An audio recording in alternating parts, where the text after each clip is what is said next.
खुलुमबाय बे समाव दङ बडलेण्ड इंखं टेलिभिजननि स्टुडिअ आं खोमथागोरा गयारि।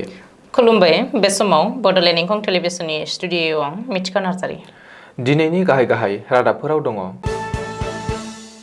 धेमाजियाव रेलजों सौग्रावनानै सानै लाइमोननि जिउ खहा। हाजोआव पुलिस जवाना उन्दै हिन्जावसाखौ जिनाहारि खालामनो नाजानायनि अजद। बङाइगावआव आइजो इन्जिनियारा गावखौनो फोथैनाय जाथायजों लोब्बा लानानै सानै अफिसारखौ हमबाय। आसाम सोरखारा गोजौ बिजिरसालिनि बिथोननि उनाव एपिएससि केलेंकारिनि दायनिगिरि सा 29 मावख'गिरिफोरखौ होखारबाय। बिटिआरनिफ्राय जायखिजाया राहायैब्लाबो बिजेपिखौ होखारनांगौ बुंदों अखिल गगৈ। नखरारि दाङाबाजियाव गावजों गाव सिखाजों गाग्लोबना साथाम सुबुङा जोखोम। केरेलानि साथाम साइबार क्रिमिनेलखौ गुवाहाटीआव खादों। राजस्थानाव फरायसालिनि उखुम गोग्लैसिनना साब्रै गथ'सानि जिउ खहा आरो गोबाङानो नांथानानै दङ। बिटिसिआव सोलोंथाइ बिफाननि बिथोनगिरिखौआ बेंगुरा जानायनि इसारा। दानिया फैदिनि आबुं रादाबाव।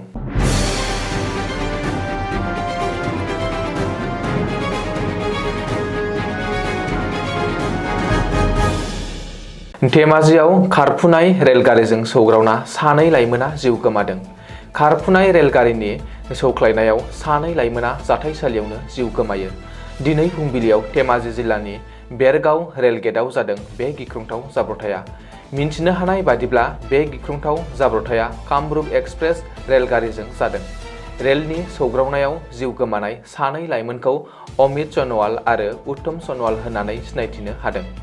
बबेखानि दिनै हराव जोबोद गरमनि थाखाय बै सानै लाइमोना रेल लाइनआव जिरायना थानाय समावनो गोबारै फैनाय कामरुप एक्सप्रेस रेलगारिया सानैखौबो सौख्लायना गालाङो होननानै आन्दाज खालामनाय जादों। बे जाब्रबथायाव अमित सनवाल आरो उत्तम सनवाला जाथायसालियावनो जिउ गोमायो। गुबुन फारसे रेलवे मावफारियानि गोरोन्थिनि थाखायनो बे गिख्रंथाव जाब्रबथाया जादों आरो सानै लाइमोना अबथिरा जिउ खोमानो गोनां जादों होननानै अजद होदों नखरनि सुबुंफोरा। बे जाथायनि बागै खौरां मोननायनि उनावनो जिआरपिएफ बिफाना जाथायसालियाव थांनानै जायगानि पुलिसनि मददाव सानैबो लाइमोननि गोथै सहखौ बोखांहोयो आरो पस्टमर्टेम आनजाद खालामनो थाखाय दैथायहरनानै बै जाब्रबथायनि सायाव नायबिजिरनो जागायो। रिपर्ट बादिब्ला जिउ गोमानाय लाइमोन अमित सनवाला बरगावनि गामि गोरा एबा गावबुरामोन। सासे जवाना आसाम पुलिसनि मुंखौ जादों। हाजोआव आसाम पुलिसनि सासे जवाननि आखायाव बोलि जानांदों सासे उन्दै बैसोनि हिन्जावसा। मख'नो गोनांदि अबनि कलिता मुंनि पुलिस जवाना सासे उन्दै हिन्जावसाखौ गाज्रि सोमोन्दो खालामनाय जाथाया सोराङाव फैदों। सुलुङाव फोरमायथिनाय बायदिब्ला सानै खुदियानि बिफा अबनि कलिताया नसुं सेरनिनो हिन्जावसाखौ जिनाहारि खालामनो नाजादोंमोन।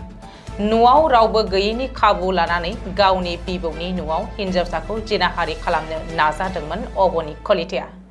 गुबुन फारसे बिसिया लांस्रिनिया फिसायनि बे हाबाखौ दोनखोमानो नाजानानै हिन्जावसा आरो बिनि नखरनि सोद्रोमाफोरखौ गाज्रि रावजों रायख्रावो होननानै अजद होदों हिन्जावसानि नखरनि सोद्रोमाफ्रा। आरो बे जाथायनि थार बिजिरनाय नागिरनानै लांसुनिया पुलिस जवान अबनि कलितानि हेंथायै हिन्जावसानि बिमाया हाजो पुलिस थानायाव एजाहार होयो।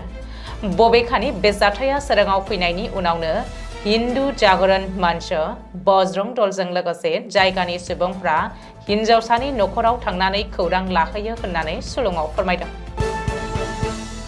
बङाइगावआव पिडब्लिउडि बिफाननि आइजो इन्जिनियार जसिता दासआ गावखौनो फोथैनानै लानाय जाथायखौ लोब्बा लानानै पुलिसा सानै सुबुंखौ हमबाय। जसिता दासनि सुसाइड केसखौ बिथा लाना पुलिसा पिडब्लिउडि बिफाननिनो सानै गोजौ थाखोनि अफिसारखौ हमदों। बबेखानि हमजानाय बै सानै सुबुंखौ Bongaigaon PWD बिफाननिनो executive engineer Dinesh Sharma आरो मोनसे बिफाननिनो डिपुटि अफिसार आमिनुल इस्लाम होननानै पुलिसा सिनायथि होदों।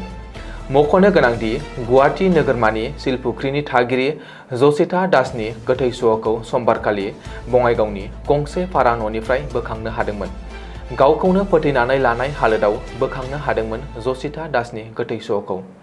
बबेखानि लाइमोन इन्जिनियार जसिताया गावनि सुइसाइड न'टआव दिनेश शर्मा आरो आमिनुल इस्लामनि मुंखौ मख'नानै गावखौ मेन्टेलि हेरेसमेन्ट होनायनि बागै रोखायै लिरलांदोंमोन। ओरैहाय PWD बिफाननि बै सानै गोजौ थाखोनि अफिसारा गावसिनि जुनियरखौ मेन्टेलि हेरेसमेन्ट होनायनि अजदखौ पुलिस बिफानाबो रोखा खालामदों आरो बै सन्देह गोनां सानैखौबो पुलिसा जिम्मायाव लांनानै जाथायनि बागै नायबिजिरनाया सोलिगासिनो दङ होननानै फोरमायदों। आसाम सोरखारा APSC केलेंकारिनि सा 29 दायनिगिरि अफिसारफोरनि साख्रिखौ दानबाय। गुवाहाटी गोजौ बिजिरसालिया बिथोन होनायनि उनाव APSC केलेंकारिनि मुं सिखारनाय सा 29 अफिसारफोरनि साख्रिखौ दाननानै होनाय जायो। गुवाहाटी गोजौ बिजिरसालिनि मोनसे डिभिजन बेन्चआ बे बिथोनखौ होनायनि उनाव आसाम सोरखारनि पार्सनेल डिपार्टमेन्टआ गोदानै बिथोन फोसावनानै सा 29 अफिसारफोरनि साख्रिखौ बोखारनानै होयो। मख'नो गोनांदि गावनि थिरांथायाव बिजिरसालिया सोरखारखौ सिगांनि हगारनाय बिथोनफोरखौ बोखारनो आरो गोदान बिथोनखौ गोरलैसिन महराव फोसावनो बिथोन होदों, जेराव बुंनाय जादोंदि मावख'गिरिफ्रा गुबुन जाहोनफोर होनायनि अनगायै रोखा खालामनायनि थाखाय आरजाथाव नङा। रिपर्ट बायदिब्ला सोरखारा बे मोनसे केसआवनो गुबुन सा 20 अफिसारफोरनि केसफोरखौबो नायबिजिरगासिनो दङ। बबेखानि बै दायनिगिरि अफिसारफोरनि हेंथायै बिफानारि आरो क्रिमिनेल प्रसिडिंफोरखौ जोबथासिम लांनो थाखायबो गोजौ बिजिरसालिया सोरखारनो गोहो आरो उदांस्रि होदों होननानै सुलुङाव फोरमायदों।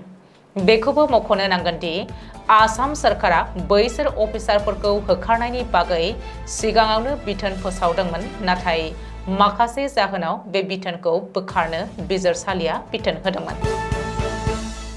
बिटिआरनि मटनगुरि बियाबाव दिनै रायजोनि दोलोनि आफादगिरि आरो MLA अकिल गगैया सोमजिहोदों मोनसे बिसायख'थियारि दावहा फोथार।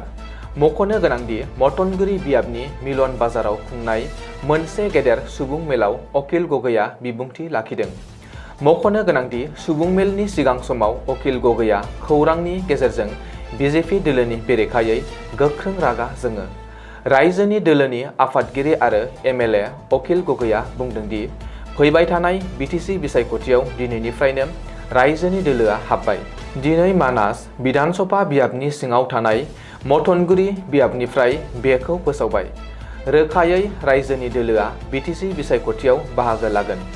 BTCआव जोंनो माखासे मासि नांगौ जाहाथे BTCनि जायफोर अराय थागिबि जोंनि गुदि थागिबि असमिया रावारि हिन्दु मुसलमान मानसि दं, बिसोरनि सम्पदनि मोन्थाय हानि मोन्थाय बेयाव गैया जाबाय। जायफोर उनजानानै जिंगासिनानै थानाय मानसिफोरनि खस्थ'फोरखौ जों जाहाथे रायजोनि दोलोनि फारसेनिफ्राय BTCनि काउन्सिलाव मख'नो हायो, बाथ्रा बुंनो हायो। ओरैहाय आसाम बिधानसभायाव आं बाथ्रा बुंबोदों। बेनि थाखायनो रायजोनि दोलोनि माखासे मासियाव काउन्सिल देरहानानै लांनांगौ, अब्ला जों BTCनि थाखाय थोजासे खामानि मावनो हागोन। अकिल गगैया बुंदोंदि UPPL आरो BPF मोन्नैबो दोलोखौनो बुंगोन नोंसोरनि मोन्नैबो दोलोआनो लोगो नां। बिटिआर ओनसोलनि दैदेननाया जुदि बर' मानसिनि आखायाव लाखिनांगोन अब्ला BJPखौ बिटिआरनिफ्राय बायजोआव खालामनांगोन। BJPखौ आश्रय होनो नाङा। गुवाहाटी सुपार मार्केट ओनसोलनि साखाथियाव बृहस्पतिबार हरनि समाव मोनसे हिंसायारि मोगा-मोगि सिथारनाय जाथायाव खमैबो 3 सुबुङा गोब्राब जोखोम जादों। मिथिनो हानाय बायदिब्ला बे जाथाया नखरारि गोरोबलायैनि जाहोनाव जादोंमोन। नखरनि सोद्रोमाफोरनि बायदिब्ला आसाम सेक्रेटारियेटआव खामानि मावग्रा सासे ड्राइभार आब्दुल हाफिजआ सा 30 एबा 40 लोगोफोरखौ लानानै गावनि बिसि सुमिता बेगमनि नखरखौ गाग्लोबदोंमोन होननानै गोख्रों अजद दिखांदों। गाग्लोबजानानै नसिब आली मुंनि सासे सुबुङा गोब्राब दुखु मोननायजों लोगोसेनो आथिं बायदों आरो आखायाव गोब्राब जोखोम जादों। आथिखालाव नसिबा गंसे गावारि देहा फाहामसालियाव गोब्राब हालोदाव फाहामथाय लागासिनो दङ। सुनिता आरो हाफिजआ थांनाय 6 बोसोर सिगांनो हाबा जादोंमोन आरो बिसोरहा 2 उन्दै फिसाजोफोर दङमोन। बबेखानि जाथायसालियाव दिसपुर पुलिस थानानि मावख'गिरिफ्रा सौहैनायनि सिगांनो हाफिजआ खारखोमा लांदोंमोन।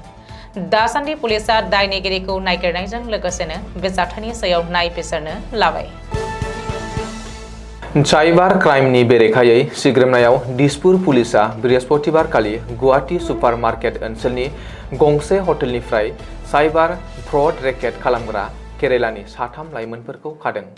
हमजानाय दायनिगिरिफोरखौ गौतम शिबु लीना, मोहम्मद समीर आरो अमन आन्देस सिन्डे होननानै सिनायथिदों।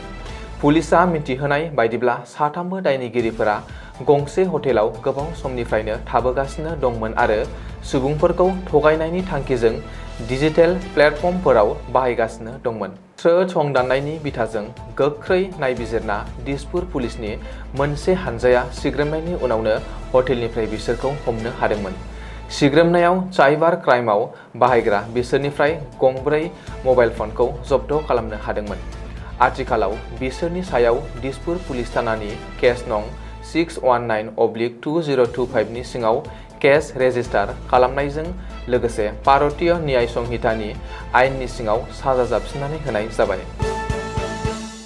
राजस्थाननि झालावाड़ जिल्लायाव थानाय मनहर पुलिस थाना ब्लकनि पिपलडी गामियाव शुक्रबार फुंनि समाव गंसे सोरखारि गोजौ फरायसालिनि उखुमा गोग्लैसोननानै 4 गथ'साफोरा जिउ गोमादों आरो गोबाङानो जोखोम जादों। मख'नो गोनांदि फरायसालिनि उखुमा बायसोनायनि जाहोनाव गोबां गथ'साफोरा नांथानानै थानांदोंमोन। बबेखानि बे जाथायनि बागै खौरां मोननायनि उनावनो जायगानि रैखाथि हानजा आरो गामिनि सुबुंफ्रा जाथायसालियाव नुजाथि हैनानै गथ'साफोरखौ रैखा खालामहैदोंमोन। बे जाथायाव गोब्राब जोखोम जानाय फरायसाफोरखौ गोख्रैयैनो मनहर थाना सुबुं सावस्रि मिरुआव फाहामथायनि थाखाय थिसननाय जायो। मावख'आरिफोरा दासिम थैनायनि अनजिमाखौ रोखा खालामनो हायाखैब्लाबो बे जाथायाव गोबां गथ'साफोरा जिउ खहा जानो हागौ होननानै सन्देह खालामदों। 2003 मायथाइयाव सोरजिजानाय बिटिसि सोलोंथाइ बिफानाव बिथोनगिरि ख'आ आथिखालाव दंमारोना गैलिया बेयो मोनसे गेदेर सोंलु जानानै फैबाय। मानो होनोब्ला तामुलपुर जिल्लानि नतुन बस्ती आंगारखाथा गेजेर फरायसालिखौ आसाम सोरखारनि सोलोंथाइ बिफाननि बिथोनगिरि ख'आ गोजौ फरायसालियाव आपग्रेडेसन खालामदों। बेखौ नोजोर होयोब्ला नुयोदि तामुलपुर जिल्ला सोलोंथाइ बिफाननि IS DEEO आंगारखाथा गेजेर फरायसालि बायदिनो इनफरमेसन लाइजाम हरदों थोंजोङै आसाम सोरखारनि सोलोंथाइ बिफान बिथोनगिरि ख'आ। नाथाय क'क्राझाराव थानाय बिटिसि सोलोंथाइ बिफाननि बिथोनगिरिखौनो जेबोखौनो मिथिहोहरनाय जायाखै। सोमोनांथाव बाथ्राया बेसोदि बिटिसि सोलोंथाइ बिफाननि बिबानगिरि CEM प्रमद बर'आ गावनो गावनि फेसबुक पेजआव गोजोननाय आरो हामलायनायसो जासिबावदों।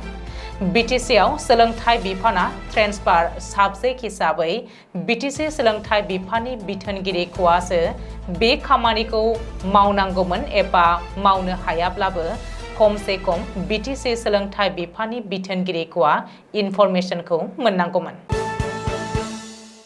दिनैनि रादाबा एसेनोसै। गोजोन्थों।